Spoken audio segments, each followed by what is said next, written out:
আপনারা হয়তো অনেকেই জানেন না, আসিফ মাহমুদ সজীব ভুঁইয়া বিবাহিত।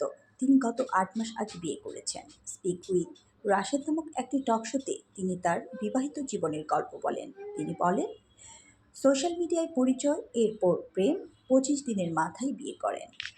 কবে করবে? আমি বিবাহিত এখন। তাই? সত্যি? আমার বিয়ে হয়ে গেছে 8 মাস হয়ে গেছে। আমি এটা পাবলিক করে নেই, আজকেই প্রথম বললাম আর কি পাবলিকলি। অ্যারেঞ্জ ম্যারেজ না লাভ ম্যারেজ?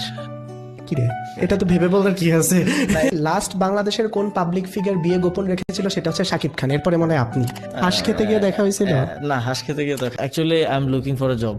এই পডকাস্ট ইয়াতে যাওয়ার পরে কেউ রিচ করতে চায়, এক্সপেক্টেড স্যালারি কত? তো চলতে হইলো তো অ্যাটলিস্ট 1 লাখ টাকার মতো। আই সাজেস্ট আপনি একটা গরুর খামার দেন। কেউ যদি ইনভেস্ট করতে চায়, বাট ওইটাতে আপনার টাকা নেই। মির্জা আব্বাস সাহেবের ওয়াইফ, তিনি একটা কেন্দ্রে 7বার ভোট কাউন্ট করতে বাধ্য করেছেন। বিএনপি কে নিয়ে আপনি কতটা optimistic? The way they started is questionable. Asif Mahmud তো মন্ত্রী এমপি আপাতত কিছুই না, সেফ এক্সিট কবে নিচ্ছে? কখনো মাথায় বন্দুক ঠেকলেও দেশ থেকে পালাবো না অ্যাটলিস্ট। গত 1.5 বছর আমি 11,000 কোটি টাকা পাচার করছি।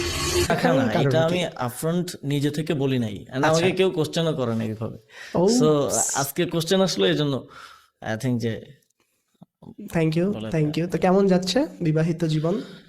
খুব একটা ভালো যাচ্ছে বলা যাবে না, কারণ এক তো বাসায় সময় দেওয়া সম্ভব হয় না। প্রায় দেখা যায় 17 ঘন্টা 18 ঘন্টায় বাইরে অ্যারেঞ্জ থাকা ম্যারেজ লাগে। না লাভ ম্যারেজ এটা বলতে হবে।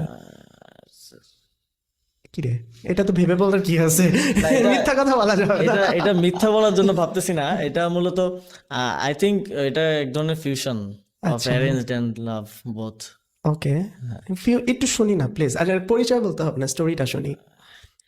স্টোরি খুব বেশি ইন্টারেস্টিং না। হাঁস খেতে গিয়ে দেখা হয়েছিল? না, হাঁস খেতে যাই আমি সাধারণত, যেতাম আর কি। আচ্ছা, এখন জান না? এখন আসলে সময় করে উঠতে পারি না, তারপরেও মাঝে মধ্যে চেষ্টা করি যাওয়ার। আমার সম্ভবত সোশ্যাল মিডিয়াতেই পরিচয় হয়, বাট খুব বেশি সময় নেই নাই। আমার মনে হয় যে প্রায় পরিচয়ের 25 দিনের মধ্যে আই থিঙ্ক। এই জন্য আমি বলছি যে কাইন্ড অফ ফিউশন। তারপরে ফ্যামিলির মধ্যে কথা হয়, দুই ফ্যামিলি কথা বলে ফাইনাল করে ফেলে দেন।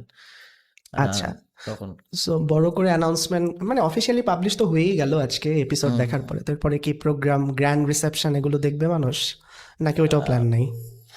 ওইভাবে মাথায় নেই এখনো, দেখি করা যায় কিনা। ঠিক আছে, ইউটার্নটা নিয়ে কি ভালো করলাম না, একটা আসল জিস্ট বের হয়ে আসলো। সো আবার ব্যাক